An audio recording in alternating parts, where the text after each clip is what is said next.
Keeper, we've been using machine learning and AI technologies from the very beginning. These days, AI is very much in the hype cycle. It's top of mind for a lot of founders and investors. We have been working with AI really from the get-go. Core thesis that we've held at Keeper is that AI is going to change the name of the game in terms of how consumers interact with modern companies. But especially, you can imagine in the tax space, the traditional approach has been these rules-based software interfaces where, to name drop here, when you work through TurboTax return, you as a consumer, you're presented with hundreds of screens. And so the traditional interface is, in order to be accurate, in order to be comprehensive, you need to show the user every possible scenario. And as the end user, it's really incumbent on you to understand what you're doing to a large extent, because you are the person who's going to sign this return. The computer, the software cannot figure out sort of ahead of time what your needs and particular situation entails.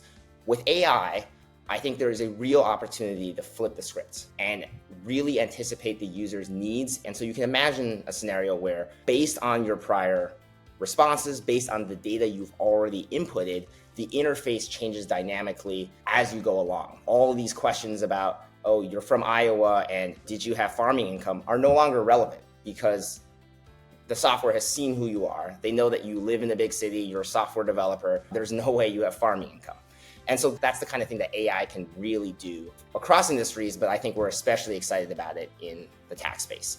And so to get more specific at some of the things we're doing at Keeper, one of the experiences we're trying to emulate is that feeling of going to a live accountant. And so when you go to a human accountant, one of the things you expect is that they do all the work for you. You show up with a big envelope of documents and forms that you've compiled maybe throughout the year. You don't really know what they are. You don't even know if they're all tax forms. You drop it off. You expect your accountant to kind of fill out the return for you, maybe ask a few follow-up questions, and then you just sign and go home. And so that actually is the experience we're trying to create here at Keeper. We have a product that we're developing now called Omni Form Drop-Off. Essentially, just upload all of your forms in any order from anywhere across your income or sort of tax-related activities. Our AI technology will dynamically organize those documents, identify them, parse the information, fill them out into the relevant areas of an actual tax return.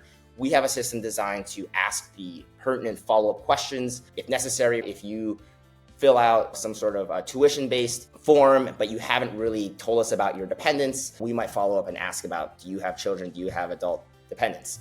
And so once that step is done, you as the end user just have to quickly review some of the line items and then sign your return.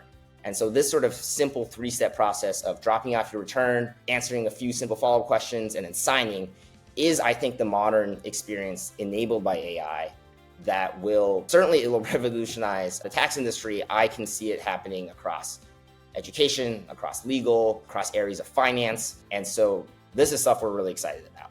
I think another thing that is adjacent to that is that live assistance experience. And so as you're working through, there are still points in time where you might need to fill out a field or answer a question at an accountant's office within the tax industry. You can just look up and ask your accountant, hey, I'm confused about this, help me out. And so that kind of LLMs very much so have enabled this back and forth dialogue experience that is really powerful. And the thing that we discovered at Keeper that AI and these LLM technologies have really done well is basically present complex information in easy to understand ways. Once you have fed the AI essentially the correct information, it can re-summarize and sort of re-explain things in as many ways as you want. And so it is especially helpful for these mid-complexity tax situations where the user oftentimes just has one or two things that is just slightly confusing. Maybe they have a mortgage or they have second property that they generate income from. And so it's just like this one other thing that is tripping up their ability to quickly finish your return. LLMs are really good at just digesting that information and doing sort of a real-time back and forth to help you resolve those issues. And so between the live assistance and this sort of form drop-off accountant-like experience, we're really looking forward to relaunching the tax filing product. And so these technologies and AI and sort of the way we're working with it, all of this is being developed right now across our team. That's sort of really where we're putting our resources.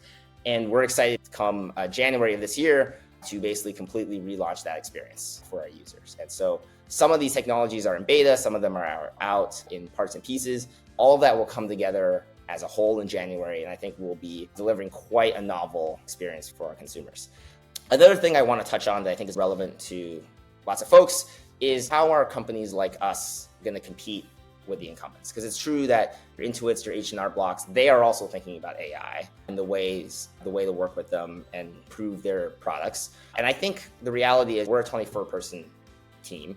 There is a real advantage to being a startup in this space. I mean, there are advantages to being incumbents too, but I think some of the core advantages to being a startup in particular are that we can just move quickly and take on more risk. As a big company, there's a lot more reputational risk, even if they're working with AI in objectively great ways. Small mistakes will be amplified across social media. They'll be posted online. They're likely to face more ridicule. Their investors are likely to be more nervous. As a startup, for better or worse, we can push the envelope a bit more. We can incorporate AI into products, knowing that they're better than people in terms of accuracy, but that they're not necessarily perfect. And so some mistakes might happen here and there. In many ways, we have humans in the loop that can correct those mistakes when they do happen. But the point is that we can take on those risks, move more quickly, learn, and ultimately, I think, be in a far more advanced state with the use of these AI technologies. And so the other thing we've realized I think is pretty important is that in many ways, OpenAI and some of these other big open source models has kind of leveled the playing field. And so traditionally, as a company, you would train your own large AI model. And what we found is that these off-the-shelf solutions work quite well with a little bit of customization, whether that's through fine-tuning or through kind of these retrieval methods. We're able to get state-of-the-art performance without having to invest in a 100,000 person AI team within our own company. And so that has allowed us to compete with these big companies, especially companies that are not AI native. If you're a Google, that's different. If you are into it, AI is not really your core competency. And so in that sense, our ability to leverage OpenAI's technology, Google's DeepMind technology, means realistically that we can compete, and a lot of these startups can compete with the incumbents. And so overall, we are definitely at a watershed moment for AI and what it can do for tech and for a lot of industries at large. At Keeper, we are very much focused on the ways in which we can recreate the live accounting experience and live assistance that humans expect, end users expect when they go to a tax office. And we can deliver a service in ways that wasn't possible even 5 years ago, in a highly customized, bespoke manner that isn't rules-based, that isn't clunky, where users don't have to click through hundreds of screens and really learn how taxes work themselves. That's sort of the technology and service that we're really excited about delivering with AI. We will be launching a renewed version of our tax filing product this January. So if you're out there watching this, if you're interested, come check it out. Overall, we are truly at a watershed moment with AI and its ability to transform industries across the spectrum. We are at Keeper particularly excited about the fintech space, but I think what we're talking about here is far more general than that.